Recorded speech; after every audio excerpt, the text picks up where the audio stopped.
काल सर्प का विधान भी करवाते हैं और सर्प का विधान भी करवाते हैं, करवाना ही चाहिए। लेकिन उसको जब पूरा वो नहीं मिलता, रिजल्ट नहीं मिलता, तब ये मनसा माता के जो मंत्र दिया गया है देवी पुराण में, उस मंत्र का सुबह दोपहर और शाम तीनों टाइम जो जाप करते हैं ना, तो उसको उसकी कुंडली में से सर्प योग जो है, काल सर्प योग जो है वो नेस्त नाबूद तो नहीं होता, लेकिन उसकी शांति बन जाती है।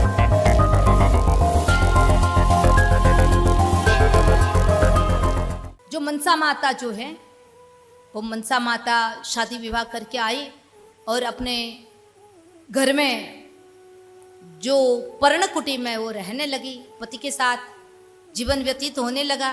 लेकिन थोड़ा ही दिन व्यतीत हुआ था, उसी टाइम पर ऐसा हुआ कि यज्ञ के लिए काष्ठ संविदा जो थी वो पूर्ण हो गई थी। इसलिए पति देव को साथ में लेकर वो जंगल में गई काष्ठ एकत्रित करने के लिए, और वहां जाकर और वो पति देव जो जरत्कारु ऋषि है ना, वो थक गए और मनसा माता के गोद पर अपना सर रखकर सो गए ना। तो संध्या का टाइम चल रहा था, उसी टाइम पर माता ने अपने पति देव को जगाया कि जागो जागो, संध्या के टाइम पर मत सोना। जो ब्राह्मण जो भी कोई व्यक्ति संध्या के टाइम पर सोते रहते हैं ना, तो उसके घर की लक्ष्मी जी चली जाती है। पति देव को जगाया तो पति देव को गुस्सा आ गया। पति देव को गुस्सा आ गया ना, तो पति देव ने गुस्से में बोल दिया कि तूने मेरे को नींद में से जगाया, बिना कारण जगाया, इसलिए मनसा आज से मैं तेरा त्याग कर देता हूँ। और जब त्याग करने की बात हुई तो सारे ब्रह्मांड में खलबली पैदा हो गई, और 12 आदित्य, सूर्य नारायण सहित 12 आदित्य दौड़ते दौड़ते वहां पर पहुंचे। और वहां पर पहुंचने के बाद अपनी बहन के लिए उसने कहा कि जरत्कारु ऋषि आपने ऐसा करा है वो गलत किया है। लेकिन जरत्कारु ऋषि ने कहा कि मेरे से जो निकल गया सो निकल गया, उसमें प्रकृति की मर्जी थी, इस वजह से ये मुंह में से निकल गया, अब तो मेरे को मेरी पत्नी का त्याग करना ही पड़ेगा। तब आदित्य सूर्य नारायण भगवान ने बताया कि हमारी एक लौती बहन है और आप ऐसी उसके घर पर एक संतान हो गया और बाद में आप त्याग कर देंगे तो चलता, लेकिन ऐसी तरह अकेली छोड़कर आप चले जाओगे तो मेरी बहन अकेली क्या करेंगी। उसी टाइम पर जरत्कारु ऋषि ने अपने अंगुष्ठ का जो माता मनसा देवी उसके उदर पर और उसने स्पर्श करा और आशीर्वाद दिया कि मेरा समग्र तपोबल का पुण्य बल तेरे उदर में मैं स्थापित करता हूँ। 9 मास के बाद मेरे से भी अधिक तपोबल वाला आपके उदर से एक बेटे का प्रादुर्भाव होगा और उसका नाम आस्तिक महाराज रखना। और वो जरत्कारु ऋषि जब अपनी पत्नी को छोड़कर चले गए, लेकिन अब वो मनसा माता जब सगर्भा बनी, उसी टाइम पर मनसा माता विचार कर रही कि मैं अकेली कहाँ पर जाऊँ। कोई भी बहन देविया अपने भाई के घर पर, अपने मायके के घर पर अच्छी लगती है बरजुआनी में, अथवा तो अपने पति के घर पर अच्छी लगती है, कहाँ पर जाओ वो सोच रही थी। उसी टाइम पर सूर्य नारायण भगवान ने 12 आदित्यों ने कहा कि चलो तू चली आओ हमारे घर पर। तब मनसा माता इतनी वो स्वाभिमानी है, मनसा माता ने कहा कि नहीं नहीं,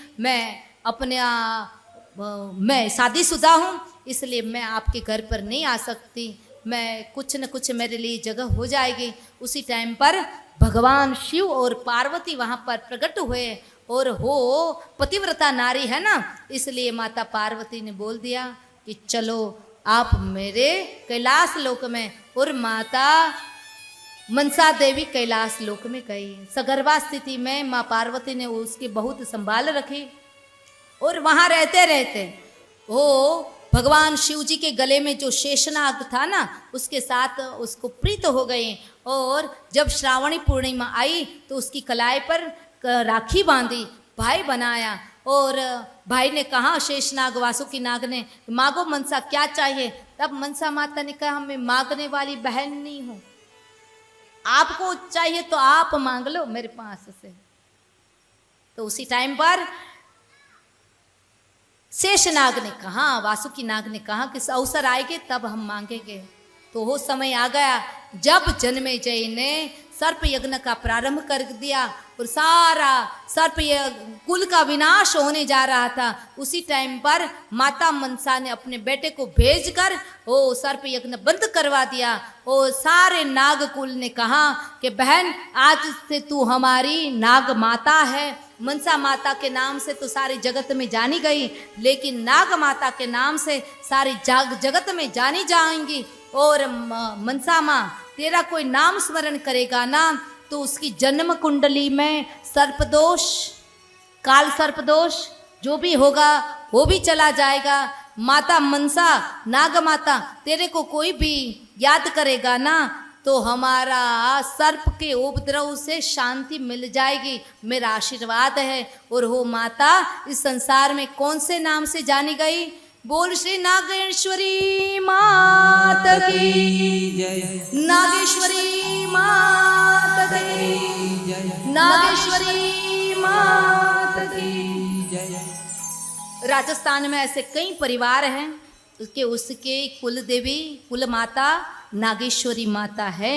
तो देवी पुराण में बताया गया कि जिनकी कुंडली में सर्पदोष होता है तो उसको बेटी होती है लेकिन बेटा नहीं होता। भाई अथवा भाई की घरवाली पत्नी जो उसकी होते तो उसके घर पर बेटा नहीं होता। होता है तो शायद उसका प्रसव नहीं हो पाता है, गर्भस्राव हो जाता। जिनकी कुंडली में काल सर्प योग होता है तो मेहनत बहुत करता है और फल आने की जब शुरुआत लग जाती है तो हाथ में से फल चला जाता है, सफलता पूरी नहीं मिलती है काल सर्प दोष की वजह से। तो कहीं काल सर्प का विधान भी करवाते हैं और सर्प का विधान भी करवाते हैं, करवाना ही चाहिए।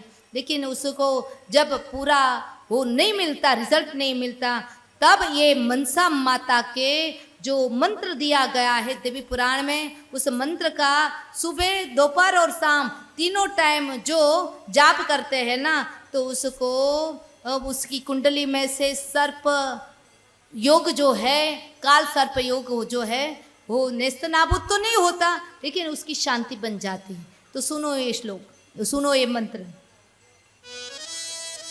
रिकॉर्डिंग करना है तो कर लीजिए, बाकी बाद में मेरे को कुछ याद नहीं रहता, यहाँ व्यासपीठ ही पर ही सब कुछ याद रहता है। जरत्कारो जगत गौरी मनसा सिद्ध योगिनी, वैष्णवी नाग भगिनी सेवी नागेश्वरी तथा जरत्कारो प्रिया आस्तिक माता विषहरिति, महाज्ञान युता चैव सा देवी विश्व पूजिता। द्वादशेतानि नामानि पूजा काले तु यः पठे तस्य नाग भयं नास्ति तस्य वंशोद्भवस्य च, तस्य वंशोद्भवस्य च, तस्य वंशोद्भवस्य च। और जिनको भी रिकॉर्डिंग करना छूट गया तो YouTube में देख लेना।